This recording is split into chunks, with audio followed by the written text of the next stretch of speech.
మనకు గోదావరి జిల్లాల్లో ఇంకా కృష్ణా, గుంటూరు, విజయవాడ ఇలాంటి అన్ని చోట్ల బజ్జీ మిక్చర్ దొరుకుతుంది కదా! ఇప్పుడు హైదరాబాద్ అలాంటి చోట్ల కూడా దొరుకుతుంది. చాలా మంది దీన్ని టేస్ట్ చేస్తున్నారు. దీనికి చాలా మంది ఫ్యాన్స్ కూడా. నేనైతే ఇంకా పిచ్చి ఇష్టం మాట. ఇంక బయటికెళ్ళానంటే ఇంక శుచి, శుభ్రం ఉండదు. ఎలా ఉన్నా ఖచ్చితంగా తినే ఐటెమ్. సో, వేరే దేశం వస్తే మనకుండదు కదా! ఆల్మోస్ట్ ఎగ్జాక్ట్‌గా ఇంకా బండి మీద ఉండే టేస్ట్ వచ్చేలాగా ఈ రెసిపీ నేను మీకు చెప్తాను. ఇది వంకాయలతో చేస్తున్నానండి. ఇంట్లో ఉన్న వంకాయలివి. ఇంట్లో పండినవి. సో, ముందుగా వంకాయలు బాగా క్లీన్‌గా కడుక్కొని తుడుచుకోవాలి. ఇలా 4 వైపులా ఘాట్లు పెట్టుకోవాలి. చిన్న ఘాటే పెట్టుకోవాలి. ఎక్కువ పెట్టుకుంటే మనం వంకాయలు వేపుకున్నప్పుడు అవి విడిపోతాయన్నమాట. శుభ్రంగా తుడుచుకోవాలి. ఘాట్లు పెట్టుకోవాలి. లేదంటే వంకాయలు పేలుతాయి.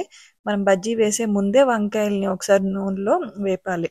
50% వేపితే సరిపోతుంది. మరీ ఎక్కువగా వేపితే బాగా ఉడికిపోయి మనకి బజ్జీ షేప్ సరిగ్గా రాదు. ముచ్చుకులు కూడా ఊడిపోతాయి. మనం వంకాయని ఇలా ముంచి వేసినప్పుడు ఆ ముచ్చుకులు కూడా వచ్చేస్తాయన్నమాట. పిండి రెగ్యులర్‌గానే శనగపిండి, ఉప్పు, కారం, వాము, పసుపు, కొంచెం బేకింగ్ సోడా, కొంచెం క్రిస్పీనెస్‌కి బియ్యపు పిండి వేసుకోవాలి. పిండి ఎంత గట్టిగా కలుపుకోవాలంటే మనం వంకాయని అందులో ముంచినప్పుడు ఆ పిండి అన్ని వైపులా వెజిటబుల్‌కి అనేది పట్టుకుని ఉండాలన్నమాట. జారిపోకుండా, ఖాళీగా ఉండకుండా ఉండాలి. అంత గట్టిగా కలుపుకోవాలి. మనం సోడా కూడా ఎప్పుడు సోడా కానీ, వాటర్ కన్సిస్టెన్సీ కానీ ప్రాపర్‌గా కలుపుకుంటే అది మనకి నూనె అంతగా లాగదన్నమాట. సో, ఫ్రెష్ ఆయిల్ యూజ్ చేసుకోవాలి. సోడా ప్రాపర్‌గా కలుపుకోవాలి. నీళ్లు కూడా తగినంతే వేసుకోవాలి. సో, మనం సోడా సరిపోయిందా లేదా అని చూసుకోవడానికి మనం ఇంచుమించుగా వేసుకొని ఒక బజ్జీ వేసుకొని అది బాగానే వేగింది అని తెలిస్తే అంత సరిపోతుంది. ఇక్కడ చూపించినట్టు వంకాయ నేను పిండిలో ముంచి చుట్టూరు అది బాగా పట్టింది. సో, ఇది మనకి ప్రాపర్ కన్సిస్టెన్సీ మాట. ఫస్ట్ ఒక బజ్జీ వేసుకొని చెక్ చేసుకొని బాగానే వస్తుందంటే మనకి సోడా అన్నీ సరిపోయినట్టు. సో, మిగతా అన్ని కంటిన్యూ చేయొచ్చు. ఎప్పుడైనా సరే మనం బజ్జీలు ఇలాంటివి వేసినప్పుడు వెంటనే గరిటె పెట్టకూడదండి. కానీ పై వైపు అయితే వేగదు. సో, అటువంటప్పుడు గరిటెతోటి మనం నూనెని బజ్జీ మీదకి గెంటుతూ పై లేయర్‌ని వేగనివ్వాలి. ఆ తర్వాత మనం తిప్పుకుంటే ప్రాపర్‌గా ఉంటుంది. మనం వెంటనే గరిటె పెట్టేసామనుకోండి, పిండంతా గరిటెకి అంటుకొని ఆ బజ్జీ నుంచి పిండి సెపరేట్ అయిపోతుందన్నమాట. అందుకే మనకి ఖాళీ ఖాళీగా వచ్చేస్తాయి. సో, వెంటనే గరిటె పెట్టకూడదు. జస్ట్ గరిటెతో మనము ఆయిల్‌ని బజ్జీ మీదకి నెట్టాలన్నమాట. సో దట్ పై లేయర్ వేగుతుంటది. సో, తర్వాత ఇంకా యాజ్ యూజువల్ వన్స్ వేగిపోయింది అనుకున్నాక మనం దాన్ని తిరిగేస్తూ ఉంటే సరిపోతుంది. మీడియం ఫ్లేమ్ సరిపోతుంది. మీడియం టు హై ఫ్లేమ్ మధ్యలో పెట్టుకుంటే సరిపోతుంది. కొంచెం గోల్డెన్ బ్రౌన్ వచ్చాక మనం తీసేసేయొచ్చు. ఆల్రెడీ వంకాయలు మనం ఒకసారి 50% వేపేసాం కాబట్టి ఎక్కువసేపు ఏం పట్టదండి. జస్ట్ మనం పిండి వేగింది అనిపించుకున్నంత వరకు వేపితే సరిపోతుంది. ఎలాంటి నూనె వస్తువు చేసినప్పుడైనా సరే మనం నూనె కొంచెం ఎక్కువగానే వేసుకోవాలి. పూర్తిగా ములిగేటట్టు ఫ్రెష్ ఆయిల్ వాడాలి. ఇంకొకటి మనకి 5 బజ్జీలు పట్టే చోట 4 బజ్జీలే వేసుకోవాలి. ఇలా చేయడం వల్ల కూడా మనకి నూనె అనేది తక్కువ లాగుతుంది. ఇప్పుడు మిక్స్చర్ ప్రాసెస్‌కి ఏంటంటే ఫస్ట్ మనం ఆనియన్, టొమాటో, కొత్తిమీర బాగా సన్నగా కట్ చేసి పెట్టుకోవాలండి.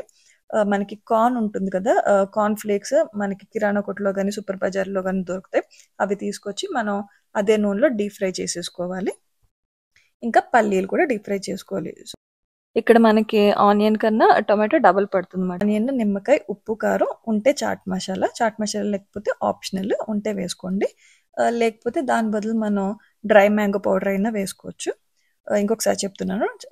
టొమాటో, ఇదేమో నిమ్మరసం, టొమాటో, ఆనియన్, కొత్తిమీర, నిమ్మరసం, ఉప్పు, కారం, పల్లీలు, కార్న్ ఉంటే చాట్ మసాలా ఇవి వేసుకొని చేసుకోవచ్చు. ఇది చాట్ మసాలా అన్నమాట. సో, ఇవన్నీ వేసుకొని ఒక బౌల్‌లో మిక్స్ చేసుకోవాలి. మిక్స్చర్ కోసం కార్న్ ఫ్లేక్స్ ఉండాలండి. ఇవి అదే నూనెలో మనం డీప్ ఫ్రై చేసుకోవచ్చు. ముందుగానే చేసుకొని మనం ఇలా స్ట్రైనర్‌లో వేసుకుంటే ఆయిల్ అంతా దిగిపోతుంది. సో, మనకి ఆ ఆయిల్ వెగటు రాదు. ఒక టిష్యూ పేపర్ మీద వేసినా సరిపోతుంది. ముందు రోజే చేసుకున్నారనుకోండి ఇంకా బాగా డ్రై అవుతుంది. సో, మనం ఇది బజ్జీ మిక్స్చర్ అని చెప్పాను కానీ ఇందులో బజ్జీ వేయకుండా చేస్తున్నా. కార్న్ ఫ్లేక్స్ ప్లేస్‌లో మీరు ఒక మిరపకాయ బజ్జీ అయినా కలుపుకోవచ్చు. కార్న్ ఫ్లేక్స్ వేయడం వల్ల ఏంటంటే క్రిస్పీగా ఉంటుంది. ఓన్లీ బజ్జీతో చేసుకోవచ్చు. ఓన్లీ కార్న్ చిప్స్‌తో చేసుకోవచ్చు.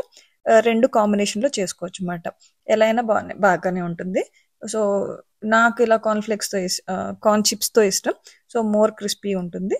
సో, ఇప్పుడు నేను చెప్పిన ఐటెమ్స్ అన్నీ మ్యాండేటరీ అండి. చాట్ మసాలా ఒక్కటి ఆప్షనల్. మిగతాది ఏది లేకపోయినా సరే టేస్ట్ అనేది రాదన్నమాట. ఈ కార్న్ చిప్స్ చాలా షార్ప్‌గా ఉంటాయండి. మనకి మిక్స్ చేసేటప్పుడు చేతులు కట్ అవుతాయి. దానికోసమే గ్లౌజెస్ వేసుకునేది. వేరేగానా అయితే అవసరం లేదు. ఎందుకంటే మనం ఇంట్లోనే కాబట్టి మనం ఇంట్లో నీట్గా ఉంటాం కాబట్టి. ఇదంతా ఈ ఉప్పు, కారం, పల్లీలు గానీ, నిమ్మరసం గానీ మన మన రుచి బట్టి మనం ఎలా ఇష్టపడుతున్నామో దాన్ని బట్టి వేసుకోవచ్చండి. ఈ మిక్స్చర్‌ని మరీ మెత్తగా చేసేయకూడదండి. కొంచెం సెమీగానే మిక్స్ చేసుకోవాలి. చేసుకున్నాక వంకాయ బజ్జీని తీసుకొని ఇలా కట్ చేసుకోవాలి. సో, ఇదంతా అందులో స్టఫ్ చేయాలన్నమాట. సో, మనకి నచ్చేటంత కొంచెం తక్కువ చేసుకోవచ్చు, ఎక్కువ ఎంత అనుకుంటే అంత. ఇలా అన్ని స్టఫ్ చేసేసుకొని తింటే ఇంక చాలా బాగుంటుందండి. ఆల్మోస్ట్ ఇంక మీకు బండి మీద ఏ టేస్ట్ ఉందో చెప్పాలంటే కొన్ని బళ్ళ దగ్గర టేస్ట్ కూడా బాగుంటలేదు, వాటికన్నా కూడా చాలా బాగుంటుంది. నేను చాలా మందికి ఇది చేసి ఇచ్చామండి. తెలియని వాళ్ళు కూడా తిని దీన్ని ఇంకా అద్భుతంగా ఉంది అని చెప్పిన రెసిపీ మాట. ఇంకా ఎప్పుడైతే బజ్జీ బండి గుర్తొచ్చేస్తుందో ఖచ్చితంగా చేసుకునే రెసిపీ ఇది. వంకాయ, పచ్చిమిరపకాయ ఇంకా ఎగ్ బజ్జీ వీటికి అన్నిటికీ సేమ్ రెసిపీ అండి. టొమాటోకి మాత్రం డిఫరెంట్గా ఉంటుంది, అది మళ్ళీ షేర్ చేస్తాను. మీకు ఇలాంటి బజ్జీ రెసిపీస్ ఇంకేమైనా కావాలంటే చెప్పండి, నాకు తెలిసినవన్నీ షేర్ చేస్తాను. ఎందుకంటే మనం వేరే చోటు ఉంటాం, దొరకవు కదా. సో ఇంట్లో అయినా మనం చేసుకుని ఇష్టంగా తింటే బాగుంటుంది కదా.